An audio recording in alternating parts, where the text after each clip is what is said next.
8 a.m., live from the news station. You're watching Good Day Orlando. Coming up, Alex Trebek on the road to recovery. That's great news. Yeah, the Jeopardy host making significant progress against a grim diagnosis. Coming up next, we're going to ask a doctor, how likely is it that others can get these same results? Welcome back, 8:25. Can I have good news for 1,000? Jeopardy host Alex Trebek with a jaw-dropping announcement. The 78-year-old says he is actually near remission after being diagnosed with stage 4 pancreatic cancer just months ago. He spoke to People magazine and says he's responding well to chemo, and some of his tumors have actually shrunk by about 50%. Joining us right now with more on this is Dr. Jamin Brombaugh, our good friend. Always great to see you. Thank you for being with us this morning. All right, so it's a curious thing to hear because whenever you hear someone has stage 4 pancreatic cancer, you assume the worst. Were you surprised to hear this? I was a little bit surprised, but at the same time, it also gives us a sense of hope. So, only 3 out of 100 people actually live 5 years when they're diagnosed with what he has. So if I were playing Jeopardy and I was his doctor, my what is response to treatment. That's it. It's a very objective thing. He's responding. That's a positive thing. But as fans like us or his family circle, the answer would be what is hope. Because I think this news also gives him hope and gives his supporters hope that, hey, he's responding and maybe he will defy all these odds. So they're 2 separate realities, but I would say they're both leading us into a positive direction. So when you hear stage 4, what does that mean? So stage 4 pancreatic cancer is when it's already spread outside the pancreas into the surrounding organs. So that's when surgery is really not an option.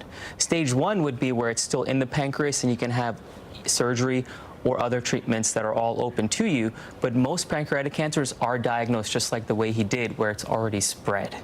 And so it's one of those things where all you're trying to do is see if you can kind of control the cancer and extend life.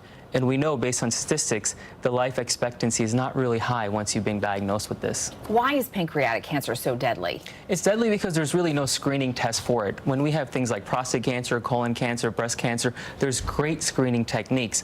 Pancreatic cancer, you don't really know until you start having really severe symptoms, and by that time, when you end up getting imaging, it's going to be already spread somewhere else.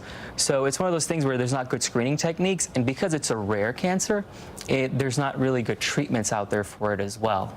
So what do you think long-term wise for Alex Trebek? Because people hear this and they might think, oh, wow, this is a curable disease. Is it a curable disease? If you look at all odds and statistics in stage 4, it's not really a curable disease. When he uses the word remission, the best thing we can take from that is he's responding to treatment. Partial remission means where he still has the cancer, but it's kind of stable, not growing. Right. Complete remission, which I don't think he's in, is where you can't really see cancer, but you can't say you no longer have cancer. So all the imaging tests, lab tests can't find it. I think for us, it's just going to be a wait and see, and we should just really support him and pray for him and send positive vibes his way. Because if you look at realistically, the odds aren't that great. But miracles can happen, and all we can do is hope. Absolutely. And if it adds years to his life, that, of course, would be the hope. If it could add a year or 2, that would be a wonderful thing, and too. Not only to him, but hopefully it'll inspire others like us to go and get our screening tests done and go and get treatment and not wait. And I think that's a great message, especially since June is Men's Health Month. Right. We would hope that we would get men and families all to get their screening tests done. Now, we don't have great screening tests for every cancer, but we do for a lot of cancers. Yeah, absolutely. And ladies, if you're watching, push your hubbies to go get that annual physical check. Always great to talk to you. Thank you so much, Dr. Jamin Brombaugh. Great to have you with us.